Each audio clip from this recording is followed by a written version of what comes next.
بسم الله والصلاة والسلام على رسول الله. سپاس و ستایش بۆ خوای پەروەردگار کە ئێمەی لەناو کۆمەڵگایەکی جوان و پڕنۆرم و ڕەوشتی جوان ناو کۆمەڵگای کوردی موسڵمان ئافراندووە. من نالی چۆمان تا منم 30 ساڵە. سپاس بۆ خوای گەورە ماوەی 2 ساڵە شۆفێری تەکسیم هەر لە سەرەتاوە بەڵێنم بەخوای گەورەدا کە طبعاً ئێمەی مرۆڤی موسڵمان ئەبێ لە هەر کارێکدا بەشی قیامەتی دیاری بکات، چونکە خوای گەورە فەرمێ وما خەلەقت الجن والئینس إلا ليعبدون. مرۆڤ و جنمان دروست نەکردووە ئیلا بۆ عیبادەت نەبێت، وە پێمان وایە هەر کارێکیش لە چوارچەوەی حەڵاڵدا بکرێ بە عیبادەت حیسابە.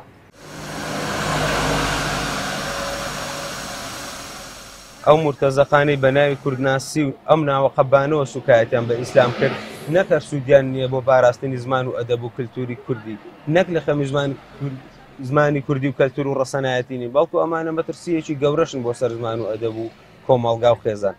ئەم برادەرانە ناتوانن کوردیەکی پاراویش بدوێن، لە ڕستەیەکی پێنج وشەیەدا 3 وشەیان بیانیە و ڕەنگە ئێمە بە نەزان بزانن کاتێک بە کوردیەکی پاراو ئەدوێن.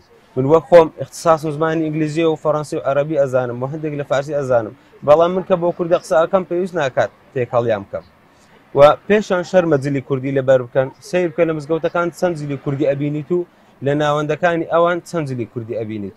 تەحەدا ئەکەم لە ڕۆژانی ئاساییدا سەردانێکی ئەم بەناو زانکۆیە بکە، ئایا بزانە لە هیچ جلێکی کوردی ئەبینیت؟ ئایا پاراستنی کەلتور و دابونەریتی کوردەواری بەمە ئەکرێت بە شۆرت و جلێکی تەواو بێسەر و بەرەوە کە لە ئەوروپاش کەسانێکی کەمەک ڕەسەن بێ لە ڕویان نایە بۆ بازاڕ لەبەر بکەن، نەک بۆ ناوەندێکی ئەکادمی وەک لای ئەوان. ئەم برادەرانە بۆیان نییە و مافیان نییە کوردایەتی بە ئێمە بفرۆشنەوە، ئەوە ئێمە بووین داعشی دروستکراوی ئاغاکانی ئەوانمان تێکشکان.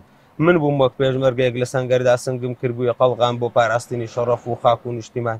بۆی ئەوان هەرگیز مافی ئەوان نییە کوردایەتی بە ئێمە بفرۆشنەوە کە کوردایەتی لای ئەوان تەنها بادان و هەڵپەڕین و زیکەزیک و سوکایەتیکردنە بە ئیسلام. لە کۆتاییشدا هەر بە زمانی ئاغاکانیان بە عیبری پێیان ئەڵێن ئەناحنو سێت زافشێر سولتان سەلاح الدین ئەیوبی، بۆیە سەرتان دای لە چای هەڵگۆر بتانەوە کۆمەڵگا و خێزانی کوردی لە ڕەوشت و ئیسلامدا ماڵن، وەکو کۆمەڵگا و خێزانی داڕوخای و ڕۆژئاواتان.